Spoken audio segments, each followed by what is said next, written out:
vamos abrir as nossas Bíblias. Deuteronômio capítulo 8.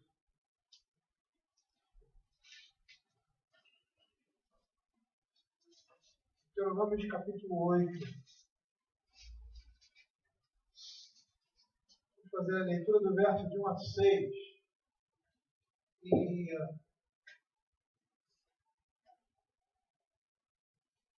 de uma certa forma, seguindo a exposição de Hebreus, nós citamos o livro de Deuteronômio para entendermos ali o que o escritor de Hebreus estava dizendo a respeito de Israel, fazendo um paralelo com a igreja. Hoje, se ouvirem da sua voz, não endereçarem o vosso coração. E numa das passagens que nós vimos foi o capítulo 8 de Deuteronômio, que demonstra a presença e o cuidado de Deus guiando o seu povo. E era isso que o povo de Israel ali no deserto muitas vezes questionou. Será que Deus estará no nosso meio? A partir de todas as operações, toda a ação de Deus na vida do seu povo, eles murmuravam e não criam que Deus estava guiando o seu povo, como o pastor guia as suas ovelhas por pastos verdejantes. E o capítulo 8 me chamou a atenção, mesmo porque tem uma certa relação com o que nós pregamos hoje de manhã. E eu me senti inclinado a fazer uma breve pausa, ou seja, acrescentar à exposição de Hebreus, aqui o entendimento de Deuteronômio capítulo 8, versos de 1 a 6. Na realidade, nós vamos citar todo o capítulo, mas vamos nos deter especificamente nesses 6 versos. E nós vamos perceber o cuidado e a ação de Deus na vida do seu povo. Porque nós vemos ali no deserto que o escritor de Hebreus fez ao aplicar a vida do povo de Deus no Velho Testamento, a vida deles naquele momento, em particular. Nós, claramente, isso é muito fácil de perceber na própria Escritura, que essa comparação todo o tempo é feita. Tá? O povo saindo do Egito, sendo liberto da opressão do pecado, né? Ele nos transportou do império das trevas e nos transportou para o reino do Filho do seu amor. E nessa caminhada para a terra prometida, o povo estava passando por provações e dificuldades para que pudesse estar habilitado para pisar e receber a promessa que lhe foi dada. E é nessa perspectiva, mesmo porque o livro de Hebreus vai tocar nessa questão da provação, lá no seu capítulo 12, é nessa perspectiva que nós queremos falar sobre, expor o livro de Deuteronômio, esses 6 primeiros versos.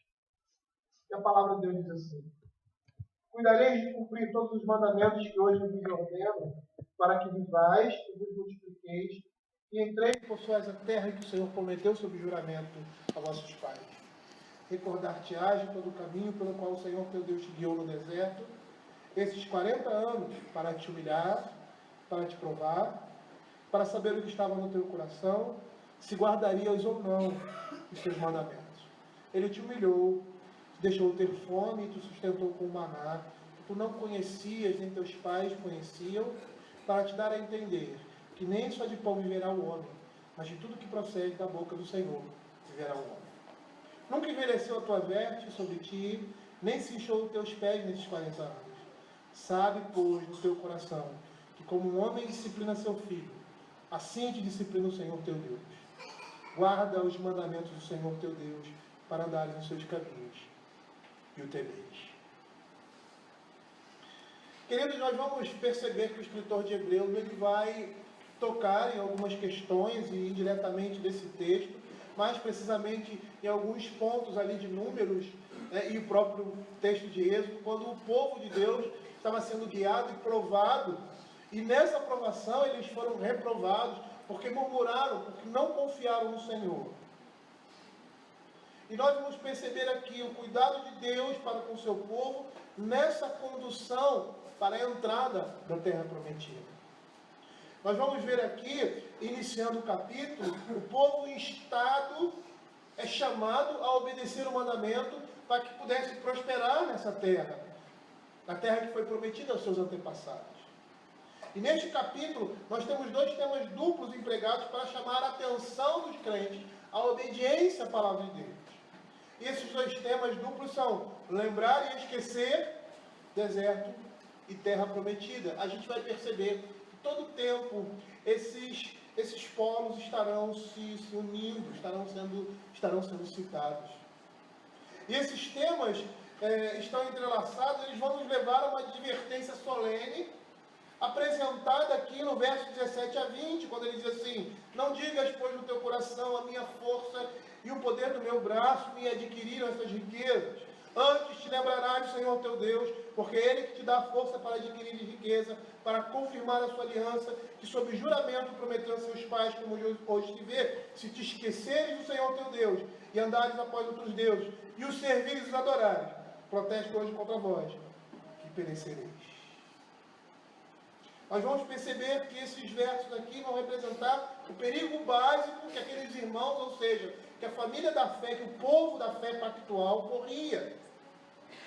E qual era esse perigo? Esquecer que Deus é a fonte do poder, de toda a graça e de toda a nossa suficiência. E entender também que Deus estava presente ali todo o tempo na vida do seu povo, guiando o seu povo, guiando a vida do seu povo, conduzindo por caminhos que são os melhores. Por mais que passemos, ou eles estejam passando por determinadas situações, como diz aqui o texto do verso 16, que no deserto se sustentou com maná, seus pais não conheciam, para te humilhar, para te provar, e afinal, te fazer bem. É nessa perspectiva, queridos, que nós vamos começar a falar sobre Deuteronômio, capítulo 8. E no primeiro verso ele diz assim: cuidareis de cumprir todos os mandamentos que hoje vos ordeno, para que vivais e vos multipliqueis, e entreis e possuais a terra que o Senhor, sob juramento, prometeu a seus pais. A obediência à palavra de Deus, aos mandamentos que foram dados ao povo, faria o povo de Deus desfrutar das bênçãos dessa aliança. É o que nós vemos aqui claramente nos versos de 6 a 7. Guarda os mandamentos do Senhor teu Deus, para andares nos seus caminhos e temeres, porque o Senhor teu Deus te faz entrar numa boa terra, terra de ribeiros de águas, de fontes, mananciais profundos, que saem dos vales das montanhas, uma terra rica, ou seja, para que o povo pudesse desfrutar disso. O povo da aliança, ele precisava obedecer e seguir os mandamentos do Senhor. E essa era uma condição essencial para que eles tivessem vida e pudessem gozar dessas bênçãos na terra prometida. Cuidareis de cumprir, para que vivais e possuais a terra que o Senhor prometeu sob o juramento a teus pais. A obediência à palavra de Deus, à sua vontade, era um pré-requisito principal para receber e gozar de todas as bênçãos da aliança, do pacto que Deus fez com o seu povo. No verso 2 ele diz assim: recordar-te-ás de todo o caminho pelo qual o Senhor teu Deus te guiou no deserto esses 40 anos, para te humilhar, para te provar, para saber o que estava no teu coração, se guardaria ou não os mandamentos do Senhor. Essa é a maneira como Deus estava tratando o seu povo, para colocá-lo à prova, para ver se ele ia cumprir aquilo que ele disse no verso 1. O povo estava sendo tentado, estava sendo colocado numa situação de prova, para ver se eles eram realmente fiéis ao Senhor, se eles amavam o Senhor de todo o coração, e se eles iam cumprir a sua parte no pacto, na aliança que Deus fez com o seu povo. E nós vamos perceber aqui que Deus conduziu o seu povo pelo deserto. Deus está conduzindo as nossas vidas com um propósito definido. Esses 40 anos que são citados aqui, de peregrinação do povo pelo deserto, era um teste de disciplina, da parte de Deus. Acabamos de ler aqui o relato do livro de Gênesis, e que o povo de Deus que estava ali em Canaã e por causa da fome vai para o Egito. E essa passagem aí, a pé, ela não demora 40 anos. Eu não sei mais ou menos quanto tempo a pé, numa jornada, numa caminhada, se vai de Canaã ou de Jerusalém para o Egito. Mas provavelmente, se alguém fizesse essa caminhada, em torno de uma semana chegaria lá. Eles demoraram 40 anos. E essa demora tinha um propósito de Deus. É interessante nós vermos aqui a linha temporal, em que o passado e o futuro são contrastados com o momento presente. Ele diz assim, naquele momento, vocês vão se recordar quando vocês chegarem lá, do que o Senhor fez. Da maneira como o Senhor tratou e conduziu o seu povo. Um propósito determinado. E era esse propósito que o Senhor queria aplicar na vida de Israel, para produzir neles um espírito humilde, de total dependência e confiança em Deus, para o suprimento da sua vida. Suprimento, no caso aqui específico, de comida e água. E é interessante porque a necessidade de tal provisão divina, na hora de maior necessidade, nos humilha. Nos coloca no nosso lugar. Quando nós não temos condições, pela nossa força, ou pelo nosso braço, ou pelas nossas capacidades que foram dadas por Deus, de fazer aquilo que devemos fazer, de suprir algumas necessidades ou carências que nós temos, nós somos humilhados, nós somos colocados no nosso lugar. É interessante nós percebermos o campo semântico, o campo de significado da palavra humilhar. Dentre esse campo nós temos oprimir, afligir, ser rebaixado. Nesses momentos de dificuldades, queridos, nós somos colocados no nosso lugar. Nós percebemos a nossa total impotência para solucionar determinados problemas na nossa vida. E isso nos faz recorrer a quem pode nos ajudar. E o propósito de tudo isso, o propósito do povo de Deus passar por essas coisas, era saber o que estava no coração deles. Não Deus, mas nós. Quando essas coisas acontecem, não é que Deus vai agora eu sei que Ele me teme e tal. Nós temos até algumas descrições na Escritura que falam isso. Mas não é que Deus não sabia disso. É porque isso precisa ser provado. Nós precisamos reconhecer a nossa dependência em Deus. O nome de Deus tem que ser glorificado na nossa vida. E é dessa forma que o nome de Deus é glorificado nessa vida. E é dessa forma que nós estamos entesourando para o reino de Deus. O propósito aqui descrito era saber o que estava no coração do povo. Se cumpririam ou não os seus mandamentos. Foi um período de teste. De teste e de disciplina. Disciplina significa a formação de um determinado hábito. Deus estava formando um hábito, um comportamento, uma disciplina no seu povo. E que disciplina é essa? Confiar na direção e entregar a sua vida nas mãos do Pai. Por que razão precisamos ser testados por Deus? Eu posso responder, como já disse, para sermos colocados no nosso lugar. Às vezes nós precisamos conhecer quem nós somos, às vezes desconhecemos isso. O livro de Provérbios diz que nós não podemos ser sábios aos nossos próprios olhos. Ser sábio aos seus próprios olhos é não entender e não conhecer a Deus e nem a si mesmo. Nós passamos por testes, por provações, para sermos colocados no nosso lugar, para sermos disciplinados, para a partir daí conhecermos a bondade, a misericórdia de Deus, o seu cuidado na nossa vida, para conhecermos as nossas deficiências, com o propósito de lançar em Deus toda e qualquer confiança do nosso coração, para reconhecer, como diz o livro de Provérbios, Deus em todos os nossos caminhos.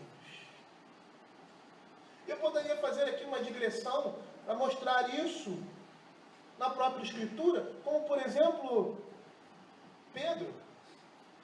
Pedro pensava que era forte o suficiente para seguir a Cristo. Ele já havia feito isso anteriormente.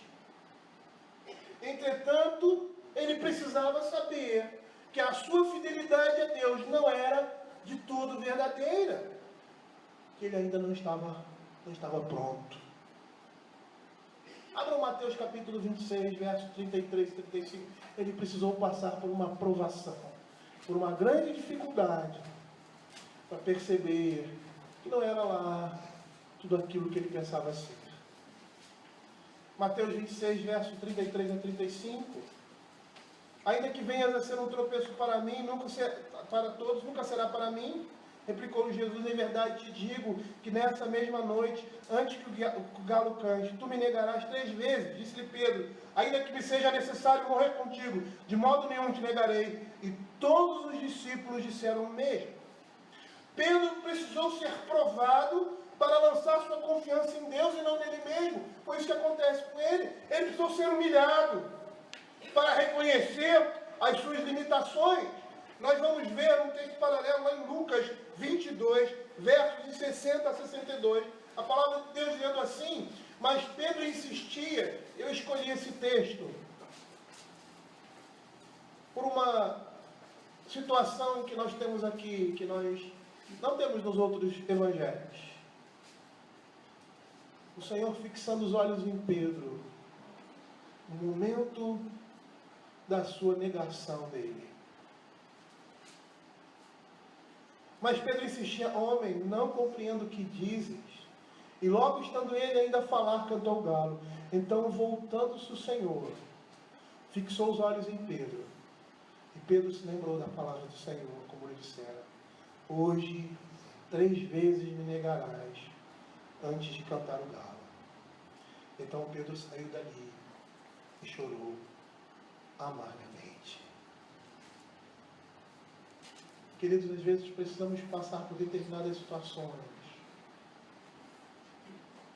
para conhecermos um caráter dentro de nós que nós não conhecemos, para perceber quais são as nossas limitações e saber que a nossa força não vem de nós, vem do Senhor. O deserto ali na vida do povo de Deus testou e disciplinou o povo de muitas maneiras, de várias maneiras. E uma delas, ou 3 delas, eu gostaria de levantar aqui.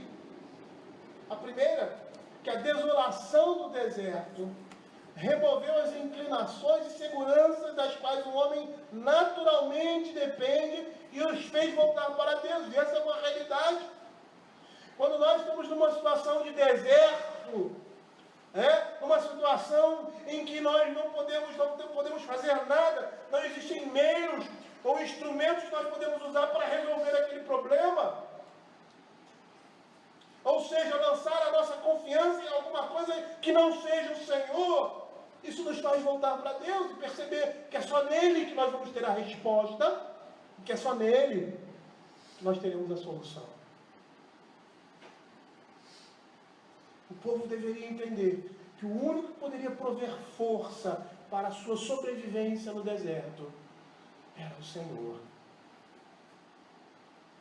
A segunda coisa que o deserto testou e disciplinou na vida do seu povo, ou seja, a disciplina aqui é a ideia de você ensinar como uma coisa tem que ser. A severidade do período deserto demoliu as bases rasas da confiança daqueles cujas raízes não estavam verdadeiramente firmadas em Deus. Eles murmuraram, eles pecaram contra o Senhor, como Pedro.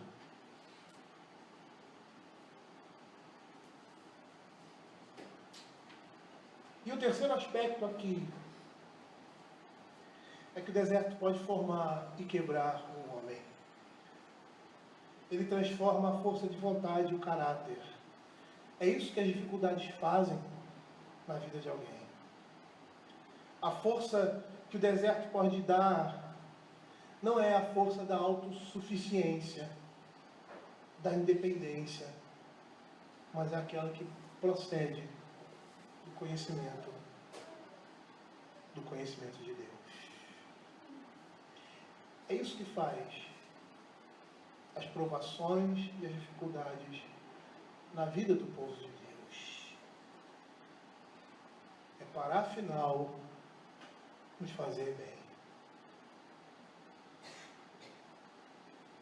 No verso 3 ele diz assim, continuando ainda essa maneira como Deus estava guiando o seu povo para prová-lo, para saber o que ia no seu coração.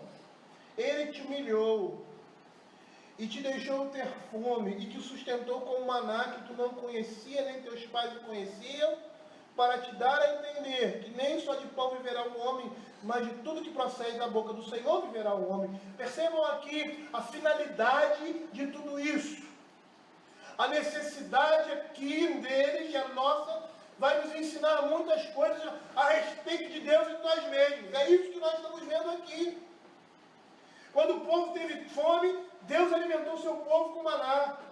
E tal provisão, o provisionamento não foi só milagroso, mas foi planejado para que o povo de Deus aprendesse. Era um ensino, era um princípio fundamental para a existência do seu povo como povo de Deus. Ou seja, não só de pão vive o homem.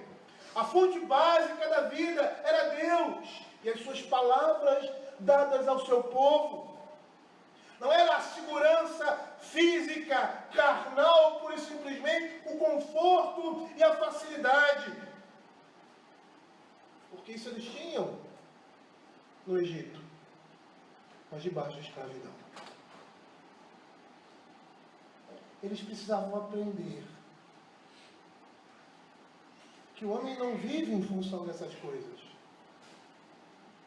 Que a palavra de Deus é mais básica e fundamental que o próprio alimento que sustenta a vida. Isso, queridos, não significa que o povo de Deus deveria esperar o tempo todo a provisão milagrosa da parte de Deus. As circunstâncias normais envolveriam a aquisição normal de alimento. Entretanto, é isso que a gente vê aqui, se a ordem de Deus levasse o povo a fazer alguma coisa ou ir a algum lugar, a ordem deveria ser obedecida. A escassez ou a falta de recursos, ou a falta de força, ou qualquer outra desculpa seria injustificável, pois a ordem de Deus contém em si a sua provisão. O Senhor ia suprir as suas necessidades.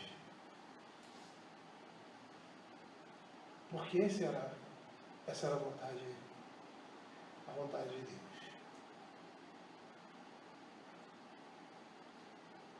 Eu não consigo falar sobre essas coisas e me lembrar do tempo de seminário. Foram experiências muito fortes na nossa vida. Não só na minha. Então, vejam, na minha situação, na minha experiência, a experiência de muitos outros, às vezes até muito mais agravante do que a nossa. Mas a primeira preocupação minha, quando senti o chamado de Deus para o ministério, foi com relação ao sustento. A primeira preocupação foi essa. E eu estava na igreja do Alfredo, Alfredo foi meu tutor, o pastor que me orientou, que me conduziu por todo esse tempo no seminário. Mas a minha preocupação sempre foi com relação a isso. Eu estou indo, eu sei que eu vou passar. Eu sei que a vida de seminarista, de pastor, e na época eu pensava em ser missionário, não é uma vida fácil. Eu tenho uma família, tenho filhos, eu tenho um bom emprego, a perspectiva de crescer cada dia mais. E essas coisas chamam a nossa atenção. E o período do seminário, às vezes o período do ministério, é um período difícil. Não para todos. Nem todos os pastores ou seminaristas passam por isso, mas muitos passam por essas dificuldades financeiras e limitações com relação ao ministério. Não é só pastor que passa isso, né? Mas é uma opção que você faz. E a minha preocupação era com o sustento da minha família. E uma vez um missionário que nos viu numa série de conferências missionárias, indo à frente, não porque levantamos a mão e nos sentimos convertidos, não era isso. Era um chamado missionário a contribuir, a se envolver financeiramente com o trabalho missionário. E naquela semana, com as pregações, eu me senti tocado a dedicar a minha vida ao ministério. E fomos à frente, e 2 anos depois, o missionário que não estava nos acompanhando, ele veio conversar comigo, me admoestando, me exortando, dizendo assim para mim: você tomou uma decisão diante da igreja e até agora preocupado com essa atitude. Aí eu falei para ele: não, as coisas não estão paradas não, mas a situação é essa, nós estamos nos preparando para ir para o ministério e tal. E aí ele ficou tranquilo, porque se preocupou de uma atitude precipitada ou qualquer outra coisa levada pela emoção das pregações ou daquele ambiente. E uma coisa que ele me perguntou, ele e uma outra pessoa me perguntaram, acho que foi Simone que me perguntou isso: o que falta? O que falta para você? E eu disse assim: eu quero ter certeza que o Senhor está me chamando. Eu quero ter a convicção. Porque eu sei que eu vou passar por muitas dificuldades. Não somente no campo financeiro também. Mas outras situações difíceis. Que como membro de uma igreja, como professor de escola dominical, como diácono, como presbítero, eu necessariamente não passaria. Mas como pastor eu passaria. E uma vez no quartel, numa das minhas noites de insônia, tirando guarda, e eu estava escutando uma musiquinha evangélica e tal, e essa música, e orando por essas coisas, e essa música estava tocando assim: porventura lhe faltou alguma coisa, nada, disseram-me. E depois que eu escutei aquela música, eu falei, pronto, era isso que eu precisava. Era essa certeza que a palavra de Deus nos dá, de que quando o Senhor nos chama, em si, a ordem de Deus já contém a provisão de Deus. Pode ser que você não seja pastor e que você não tenha que fazer uma escolha como essa. Mas isso serve para todo crente. Porque no nosso dia a dia, nós vamos ter que tomar determinadas decisões, entendendo a direção de Deus. E saber que se estamos fazendo a vontade de Deus, o Senhor vai prover. O Senhor vai dar o sustento. E passamos por muitas dificuldades. E por todas essas dificuldades, nós estávamos tranquilos, porque nós sabíamos que o Senhor queria que nós passássemos por tudo aquilo que nós passamos, para afinal nos fazer bem. Às vezes é difícil para nós entendermos qual é a vontade de Deus. Será que o Senhor quer que eu vá para determinado lugar, que eu largue isso e faça aquilo? E uma das coisas que nós aprendemos, porque nem tudo você tem uma palavra direta na Escritura, é saber que você vai fazer planos, mas que o Senhor vai conduzir isso. E chegou um tempo da minha vida, brincando, no bom sentido com essas coisas, eu falei, eu nunca mais vou dizer que eu vou para lugar nenhum. Porque na minha vida eu disse que eu nunca saía do Rio. Passei 10 anos fora do Rio de Janeiro. E aí eu disse que eu nunca voltaria para o Rio de Janeiro. Por causa da situação das igrejas. E aqui estou. E todas as decisões que nós tomamos, até a nossa ida para Roraima, foi uma ida providencial, porque nós fizemos algumas opções de fronteira. E a minha última opção foi Boa Vista. E foi para lá que eu fui. E eu sabia que o Senhor estava direcionando a minha vida. E nessa direção, eu ficava tranquilo, mesmo que não fosse aquilo que eu estava desejando, querendo, na minha vida naquele momento. Essa é a grande diferença. Foi isso que o povo de Israel pecou. Porque o Senhor estava conduzindo eles, aparentemente, na percepção deles às cegas. Conduzido por um lugar de deserto, por um lugar de dificuldade, mas eles deveriam confiar no Senhor. A murmuração, a reclamação, a dúvida, a ingratidão mostravam o que havia no seu coração. Se nós olharmos o contexto do povo no deserto, eles foram oprimidos pelos egípcios e saíram de forma portentosa. Eles eram escravizados e saíram com grandes riquezas. Eles foram conduzidos por um lugar que não havia saída, ali o Mar Vermelho. Faraó olhou, eles estão cercados, vamos destruí-los. E o Senhor lhe dá uma salvação inimaginável. Eles foram conduzidos ao deserto, onde não havia suprimento de comida e água, e o Senhor os sustentou de forma abundante. E toda a direção que Deus dava na vida deles, seguiu-se na sua poderosa mão para cuidar e sustentar o seu povo, como um pastor cuida das suas ovelhas. Eles deveriam entender que na direção de Deus, Ele, o Senhor, tinha cuidado deles. A sua presença ali era marcante na vida do seu povo, como é na nossa vida. Eles deveriam estar atentos a isso. E submeter, e amar, e confiar na direção do livramento que Deus estaria dando às suas vidas.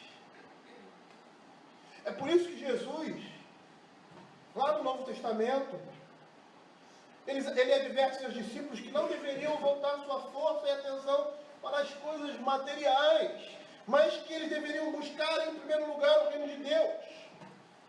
E o povo de Deus ali no deserto mostrou que o seu coração estava nas coisas materiais. Eles preferiam viver escravizados, mas diante com abundância de comida, mas escravizados do que com dificuldade, mas com liberdade.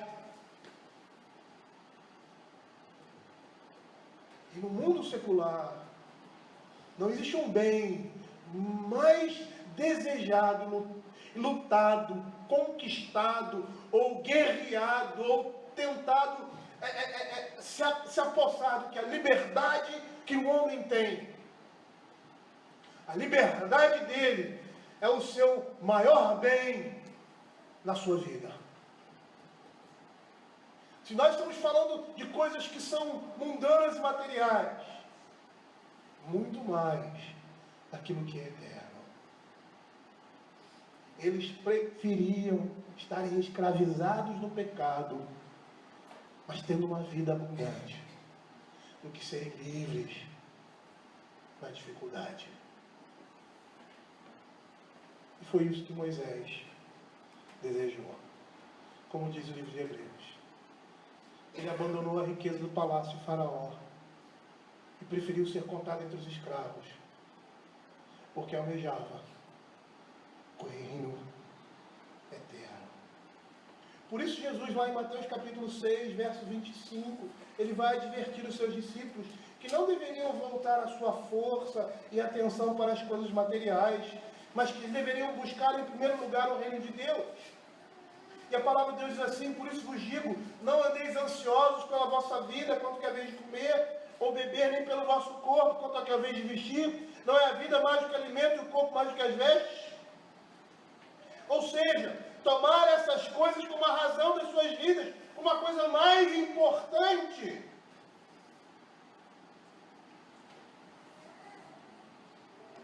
E aí, quando fazemos isso, nós estamos servindo a um outro Deus que não é o Deus Todo-Poderoso. Eles precisavam entender que nem só de pão vive o homem, mas ele vive daquilo que sai da boca de Deus, da sua vontade, da sua direção, dos seus mandamentos. É isso que traz vida ao homem. E lá em Mateus capítulo 6, verso 24, o Senhor Jesus vai dizer claramente que eles estão adorando as riquezas. A Mamon, que era o Deus que representava as riquezas materiais.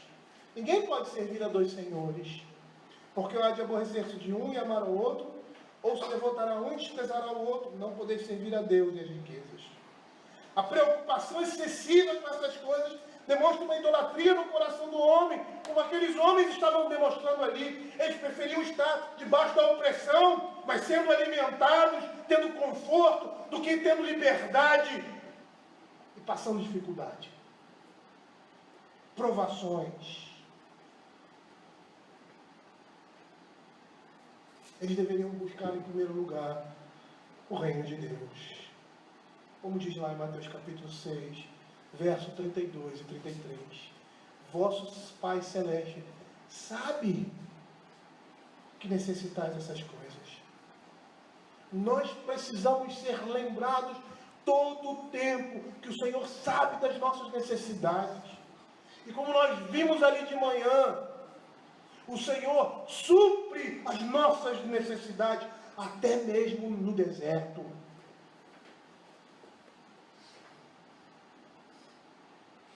Buscai, pois, em primeiro lugar o seu reino e a sua justiça, e todas essas coisas nos serão acrescentadas. Essa aqui, queridos, é uma paráfrase para nem só de pão viverá o homem, mas de tudo que procede da boca do Senhor viverá o homem. Aquele homem lá da parábola de Lucas capítulo 12, abram aí, estava, verso 17 a 19, estava tão voltado para aquilo que ele adquiriu, ele estava tão preocupado nos bens materiais, que sua vida acaba se resumindo nisso. Diz assim: e arrazoava consigo mesmo, dizendo: que farei? Pois não tenho onde recolher os meus frutos. Farei isto, destruirei os meus celeiros, reconstruí-los-ei maiores, e aí recolherei todo o meu produto e todos os meus bens. Então direi à minha alma: tens em depósito muitos bens para muitos anos, descansa, come, bebe e regala. A resposta de Deus a essa atitude insana desse homem foi assim, em versos 20 e 21. Mas Deus lhe disse: louco, esta noite pedirão a tua alma, e o que tens preparado para quem será? Assim é o que tesoura para si mesmo, não é rico para com Deus. Mas sabe o que nos espanta mais ainda, nesse contexto? É o que gerou essa parábola. Essa parábola provavelmente é uma história que foi criada, pode ser que tenha isso acontecido, não sei, mas em geral a parábola era uma história criada, uma história verossímil, mas que não é uma ficção, para trazer um ensinamento. Mas o que chama a nossa atenção é o que gera essa parábola, e nós vemos isso lá em Lucas capítulo 12, 13 a 15. Neste ponto, um homem que estava no meio da multidão, lhe falou: mestre, ordena meu irmão que reparta comigo a herança. Mas Jesus lhe respondeu: homem, quem me constituiu juiz ou partidor entre vós?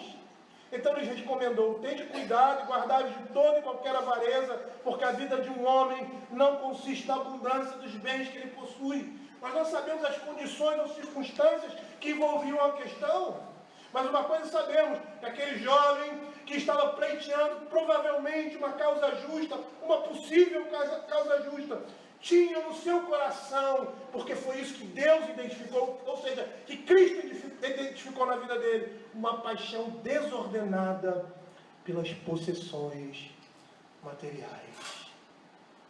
E foi isso que gerou aquela parábola.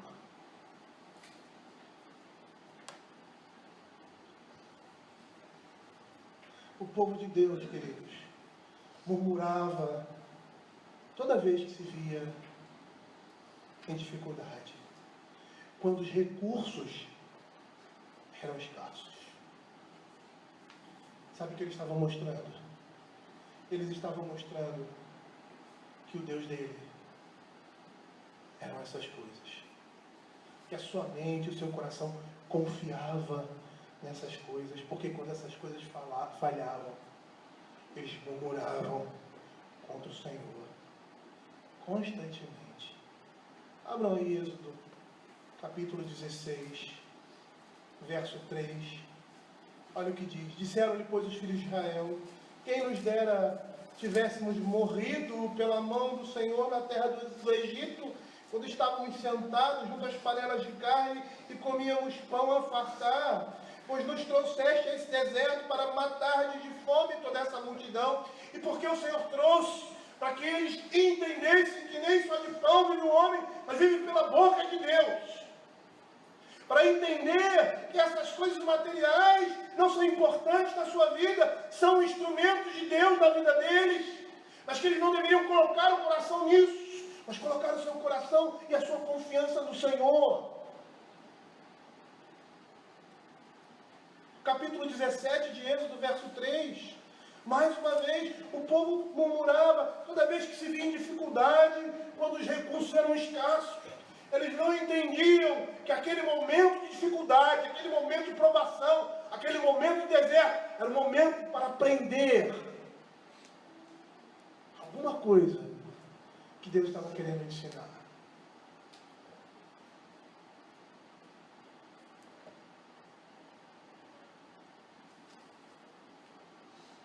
Tendo aí o povo sede, murmurou contra Moisés e disse: por que nos fizeste subir do Egito para nos matar de sede a nós, a nossos filhos e a nossos rebanhos? Todo momento de dificuldade, de provação, é um momento de Deus mostrar uma das faces do seu caráter para nós. Alfredo sempre dizia, e eu até hoje o chamo de meu pastor, ele sempre dizia que todas as vezes que nós passamos por uma provação, por uma dificuldade, e nós não aprendemos nada, nós não conseguimos aprender alguma coisa ali de Deus,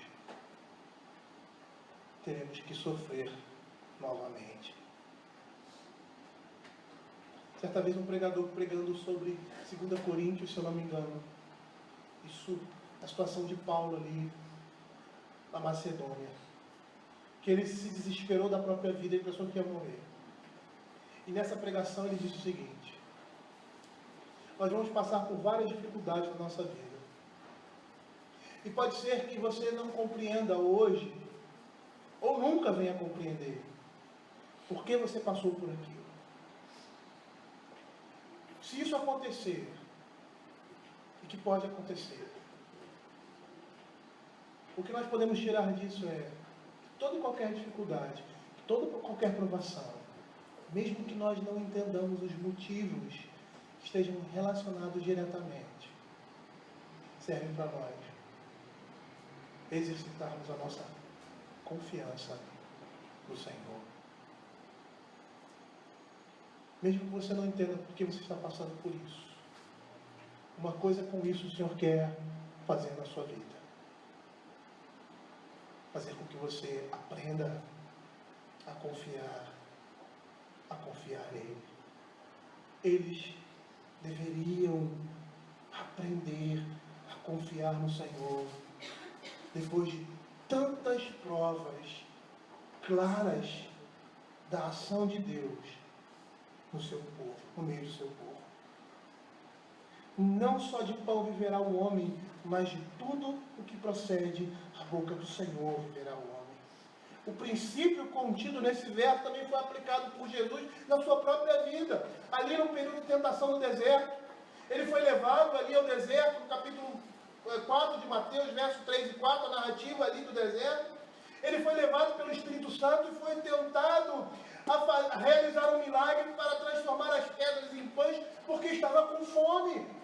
Semelhante ao que aconteceu ali, na passagem ali do povo no deserto.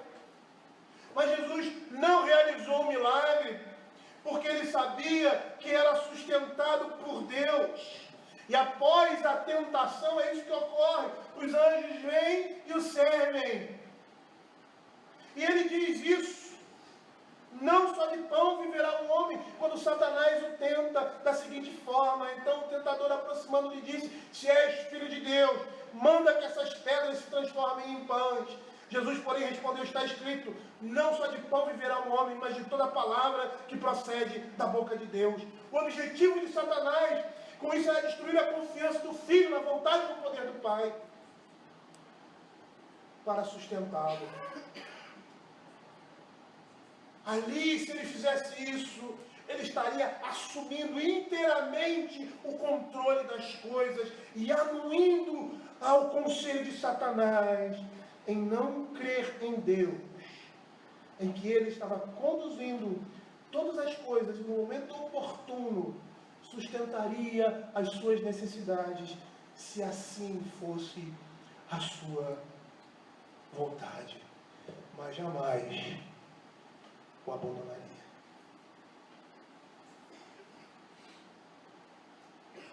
A murmuração do povo no deserto significava dar ouvidos a Satanás. Peter Craig vai dizer que, olha o que ele diz: a completa dependência da palavra de Deus e da capacidade de Deus para prover é uma lição sempre difícil de ser aprendida, quer em tempos antigos, quer em tempos modernos. Nós sabemos que o homem deve trabalhar para prover as coisas essenciais da vida. Mas nesse trabalho, ele pode se esquecer facilmente que, em última instância, é Deus quem provê para a sua vida.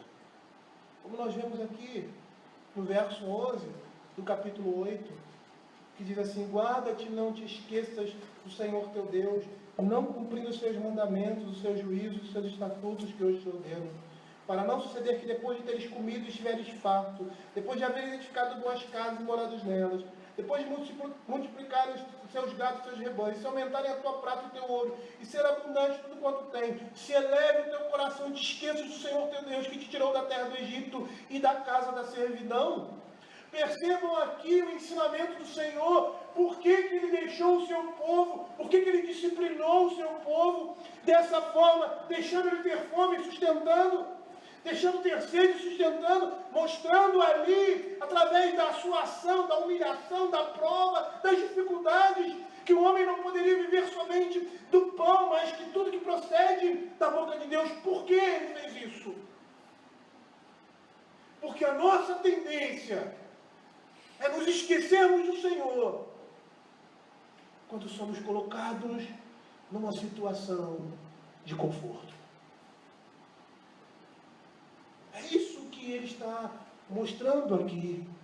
Não te esqueças, quando tu entrares, que tiveres farto, que tiveres edificado as casas, que tiveres multiplicado seus gados, não se esqueça em elevar o seu coração e desconsiderar que foi o Senhor quem te guiou por todo esse caminho. E nós estamos percebendo aqui que quando vem a ordem divina, ou nesse período de provação, toda a autossuficiência humana é destruída. Pois a capacidade da pessoa prover para si mesmo é removida. Então a autossuficiência humana é jogada no chão. Por isso, nós precisamos aprender que a nossa existência física e espiritual só pode ser baseada em Deus. O sustento material para a vida é importante, mas a vida é mais do que alimento, como disse Jesus. Buscai o reino de Deus em primeiro lugar. Nós precisamos entender, como povo de Deus também, que existem questões mais profundas na vida do que a sustentação de nosso corpo, de nossa subsistência. É esse entendimento que vai nos fazer olhar para a nossa vida nesse mundo e perceber que ela só tem valor por causa do mundo por vir. Essa era a concepção de todo mártir e de todo aquele que deu a vida pelo Evangelho. Porque quando viam que eles tinham que negar o Evangelho e aí viverem livres, ou confirmar o Evangelho na sua vida e morrerem, eles preferiam morrer a negar a sua fé, porque nem só de pão vive o homem, mas de tudo que procede da boca de Deus. O verso 4 mostra uma ilustração adicional do cuidado de Deus com o seu povo. Ele diz assim: nunca envelheceu a tua veste sobre ti, nem se inchou o teu pé nesses 40 anos. Eu não sei se vocês já escutaram, mas eu já escutei isso, que isso aqui não é verdade. Que isso aqui não é verdade. 40 anos, a veste não se desfez, aí os pés dele não se incharam. Isso aqui não é verdade. Os liberais dizem isso. Então, se eles não acreditam nisso, que é para mim é uma coisa muito pequena, por mais que seja miraculoso, em relação à abertura do Mar Vermelho, ou de todas as outras coisas, como Moisés tirando água da rocha, ou o Senhor suprindo o seu povo de carne, o maná que caía do céu, que representava o próprio Cristo. Quem não crê nisso, não pode crer que o Senhor Jesus foi enviado do céu pelo Pai. Não tem como. Essa é a palavra de Deus. A palavra de Deus está dizendo que nunca envelheceu a veste sobre eles, nem se inchou o pé nesses 40 anos. E aqui nós temos uma ilustração do cuidado de Deus para com o seu povo, significando que Deus lhe supriria todas as suas necessidades. Deus não só providenciou o alimento, mas as vestes, a força. E essas lições do deserto ensinaram o trato de Deus com o seu povo. Assim como um homem disciplina seu filho, assim o Senhor disciplinou e guiou Israel. É isso que ele diz aqui: sabe, pois, no teu coração, que como um homem disciplina seu filho, assim te disciplina o Senhor teu Deus. E nós vamos perceber, queridos, não só aqui nesse texto, mas em toda a palavra de Deus, que a disciplina de Deus pode envolver admoestação, correção, severidade, mas ela é motivada pelo amor de Deus para conosco. Ela quer nos trazer para perto de si, eternamente, como ele diz, e afinal de fazer bem. É isso que o livro de Hebreus vai dizer lá no capítulo 12, versos de 4 a 7, que ele se utiliza as seguintes palavras, diz assim: ora, na vossa luta contra o pecado, ainda não tende resistido até o sangue. E o contexto ali de Hebreus é um contexto de perseguição. Ele estava dizendo que coisas piores virão por causa do Evangelho. E estáis esquecidos da exortação de como a filhos discorre convosco. Filho meu, não menospreze a correção que vem do Senhor, nem desmaies quando por eles é reprovado, porque o Senhor corrige a quem ama e açoita todo filho que recebe. É para a disciplina que perseverais. Deus vos trata como filhos, pois que filho há que o pai não corrija? O trato de Deus na vida do seu povo é um trato de alguém que é um pai amoroso na vida do seu filho. Lá em Mateus capítulo 7, há uma comparação ao pedirmos aquilo que necessitamos para Deus, comparado a um homem carnal, um homem que tem um filho, e jamais o filho vai pedir uma pedra, ele vai dar uma cobra, vai pedir um alimento, um pão, ele vai dar uma cobra. Se nós que somos maus, agimos desse jeito para com os nossos filhos, imagine Deus. Você acha que às vezes a disciplina de Deus é pesada? E às vezes é. Mas sabe por que é pesada? Porque você necessita disso. Você que é pai sabe disso, né? Tem mais de um filho. Todos eles precisam de correção. Não tem jeito. Desde o mais agitado ao mais quietinho. Mas você sabe que uns são mais difíceis do que o outro. Então uns precisam apanhar mais do que outros para aprender. Uns precisam mais de disciplina do que outros. Como você diz, meu filho, acorda cedo, que amanhã você vai para a escola. E aí tem aquele que gosta de ficar um pouquinho depois da hora. Aí você tem que ficar em cima. Enquanto que o outro você fala e já vai.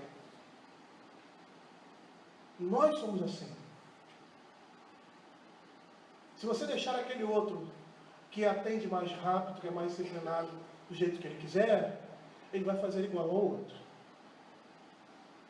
Mas com ele você precisa só falar. Com o outro você precisa ser mais enérgico. Nós somos assim. E sabe qual é o propósito de Deus com tudo isso? Participantes da sua santidade. É isso que Hebreus capítulo 10, 12, 10 vai dizer. Pois eles nos corrigiam por pouco tempo, segundo melhor lhes parecia. Deus, porém, nos disciplina para aproveitamento, a fim de sermos participantes da sua santidade. Sabe o que significa? Significa sermos participantes da sua salvação. Porque lá no verso 14 do mesmo capítulo ele vai dizer assim: segui a paz com todos e a santificação, sem a qual ninguém verá o Senhor. A disciplina do Senhor é para sermos participantes da sua santidade. Sem essa santidade, nós jamais podemos adentrar a porta do reino dos céus. Aquele povo que tinha sido liberto do Egito, ele estava sendo preparado por Deus para poder adentrar a terra prometida. E muitos nesse caminho morreram e ficaram para trás. E se nós formos fazer essa comparação, nós vamos ver que a nossa vida é semelhante. O Egito representa o nosso estado de pecado, e quando nós somos libertos, nós começamos a caminhar como peregrino de Jambânia. Estamos peregrinando nesse mundo e sendo preparados, disciplinados, moldados para entrarmos no reino de Deus. Você entende porque muitas vezes nós temos de passar por determinadas coisas, porque somos humilhados, desprezados. É Deus amorosamente nos tratando, amolecendo nosso couro, para podermos participar da sua glória. Porque se assim não fosse, estaríamos perdidos. Nem tudo, queridos, que acontece conosco tem uma explicação clara aos nossos olhos. Mas como eu disse anteriormente, eu não, aquele pastor, devemos confiar no Pai, que é Deus, pois Ele vela pelo seu povo. O período do deserto, na vida do povo de Israel, foi um tempo de adolescência na história do povo de Deus. Para que o povo aprendesse a entender, por meio da experiência, a maneira de como Deus queria que eles andassem. E isso serviria para toda a sua vida. A adolescência, nesse período, e a educação da maneira de Deus, vai sempre, ou pode sempre envolver provações, dificuldades. Mas temos a expectativa de que depois dessas coisas, depois das dores do crescimento, há a boa terra prometida. Guarda os seus mandamentos para andar nos seus caminhos, porque o Senhor teu Deus te faz entrar numa boa terra. Se o povo fosse obediente e tivesse o temor do Senhor, gerado por todo esse tempo de trato de Deus nas suas vidas, ele iria para a adolescência, da adolescência para a maturidade, que é o tempo previsto aqui, dos versos de 7 a 10. O tempo que eles iriam entrar na terra prometida. E o propósito de tais experiências na vida da igreja é sempre educacional. Nós estamos sendo educados por Deus a conhecê-lo e a perceber como Ele guia seu povo. Frequentemente nós vemos no Velho Testamento, isso em vários textos, o Senhor mandando sofrimento ao seu povo para humilhá-lo, para discipliná-lo, a fim de que aprendam determinadas lições que de outra forma eles jamais aprenderiam, eles iriam ignorar. E nós vemos que o método de Deus em usar as dificuldades, em usar as provações e sofrimento, continua. A família da fé aprende através dessas lições. E eu gostaria de repetir aqui o que um comentarista disse. Diz assim: se Deus permite que andemos caminhos difíceis e escuros que não compreendemos, isso não é motivo para duvidarmos do seu amor para conosco. O Senhor quer ser glorificado através de nós. O Senhor queria ser glorificado ali através daquele povo, do povo de Deus, do povo dele. Ele está nos provando para isso, para ser glorificado em nós, seus filhos, como foi em Cristo Jesus. E nós temos vários textos da Escritura que falavam do sofrimento de Jesus. E Jesus dizendo assim: agora vai ser glorificado o Filho. Glorifica ao Filho com a glória que eu tive anteriormente. E qual a expectativa dessa glorificação? Ele ia passar pelo fogo, ele ia passar pelo deserto, ia sofrer até o fim, e iria submeter à vontade de Deus. O Senhor quer ser glorificado nas nossas vidas. Abra aí João, capítulo 15, verso 8.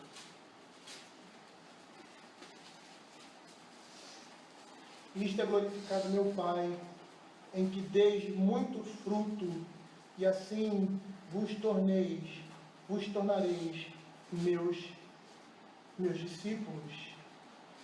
Os frutos que produzimos, nós glorificamos a Deus. O Senhor quer ser glorificado nas provações do deserto por nós. João capítulo 21, verso 19. Verso 18. O Senhor Jesus fala para Pedro qual seria o seu fim, quando ele diz que quando era moço ele cingia a si mesmo e andava onde ele queria, porém quando for velho, outro o cingirá e o levará para onde ele não quer. E olha o que ele diz: disse isso para significar com que gênero de morte Pedro havia de glorificar a Deus. Queridos, nós glorificamos a Deus com as nossas vidas. E são nesses momentos e dificuldade que nós somos chamados a glorificar a Deus, confiando nele, entendendo que o Senhor tem o melhor para nós, submetendo a sua disciplina e a sua direção, e colocando a nossa confiança e o nosso coração nas suas mãos. A Bíblia diz: pois Ele tem cuidado de nós. O povo de Deus ali no deserto não conseguiu aprender isso. Mas que nós possamos aprender.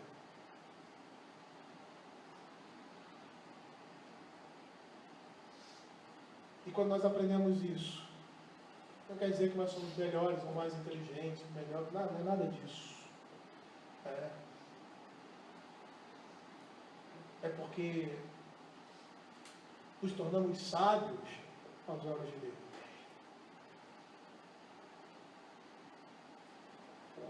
Certa vez eu estava vendo um filme de guerra e muito me impressionou Falcão Negro em Perigo. E aí a tropa da ONU foi buscar os soldados que estavam encurralados, né? E eles esperaram um dia inteiro para serem resgatados. Tiro vai, tiro vem, aquela coisa toda. E aí veio um coronel, ele abre essa porta, estava conversando com o Rodrigo. Ele abre a porta, tiro caindo, todo mundo baixado assim, os soldados vai e tal, os outros lá, ele assim, tranquilo. Conversando com o cara, assim, um tiro assim, pá. E aí as pessoas entraram no carro, é como se ele não tivesse acontecendo nada com ele. E provavelmente a atitude dele ali é porque ele não estava se importando mais com a guerra, ele vivia tanto aquele conflito que para ele era indiferente, ele estava ali no combate, ele não tinha medo do que estava acontecendo ali, tiro pulando e era um perigo visível. Porque os outros entravam nas viaturas de combate ali, de resgate, abaixados, outros atirando, e ele passando no meio das balas, né, dos projéteis, sei lá o quê, e pá, o tiro, e ele tranquilo.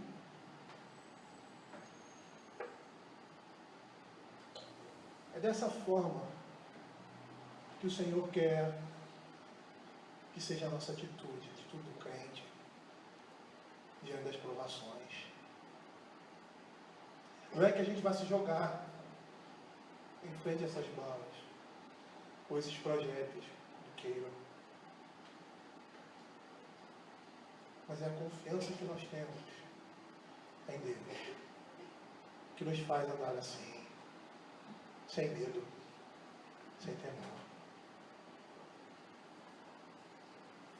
Essa imagem pode não ter nada a ver com o que nós estamos falando aqui, mas como um exemplo é muito interessante. Porque é dessa forma que o servo de Deus age no momento de toda dificuldade.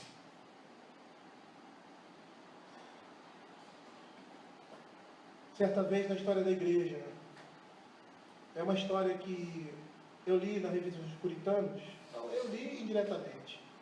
Esse é o Eni e minha esposa que leram. E 2 homens estavam sendo mortos por causa do Evangelho. Um jovem de 18 anos e um homem, um senhor já de idade. E eles foram colocados ali, naquele lugar, para serem queimados. E aquele homem olhou para aquele jovem que não estava com medo e disse para ele: querido, hoje estaremos com o nosso Senhor. É dessa forma que o Senhor quer que nós, crentes, tenhamos uma confiança nele. É isso que o Senhor espera de nós. Por tudo aquilo que Ele tem feito, tem mostrado na sua palavra, é isso que Ele espera da sua igreja. Que nós estejamos entregando a nossa vida o nosso coração nas mãos do Senhor, sabendo que Ele vai conduzir a sua vida e a minha para a honra e glória dEle e para a exaltação do seu nome. Vamos orar.